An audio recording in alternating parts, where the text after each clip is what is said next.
is Dr. Bobby Mukkumala. Good morning, Dr. Bobby. Good morning. It's kind of given everyone a little bit of a scare, so hitting close to home. We were just talking Absolutely. I mean, that was the big surprise this morning. Is that it's no longer just this nationwide thing with some cases in Michigan. I mean, it's right here in Genesee County. Let's talk about who should be concerned, who should be worried.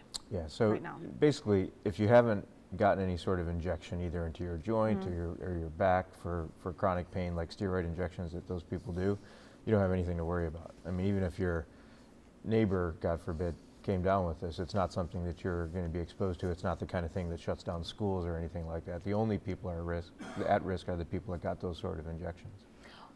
Okay, so say you're sitting at home and said, oh, I have gotten that injection, or my father gets an injection every week for his pain. Yep. What do we do then? What are some of the symptoms that we should look out for? Yeah, so some of the symptoms would be, the typical meningitis symptoms: stiff neck, back pain, problems or soreness when you bend your head back and forth like that, fever. But in this situation, because it's such a slow thing to develop, it can develop over several weeks. I wouldn't even wait for symptoms to happen. Right. If you got an injection that you think was a steroid injection anywhere, I just call up the place that did the injection and say, hey, what did I get injected with? Is this from this company out east or not? And if the answer is yes, then I would probably go in and get tested. I know this can be confusing for some people because there are different types of meningitis. How does this differ from maybe something that we worry about when our kids go to school? Right, yep. So by far the most common types of meningitis are either viral meningitis or bacterial meningitis. And those are the ones that do shut down schools and you worry about epidemics and contacts and things like that. This is very rare, but it's a fungal organism, so very different sort of biologically, and really just due to contamination of whatever it was that they were injecting. This isn't from the needle itself, it's not from the syringe.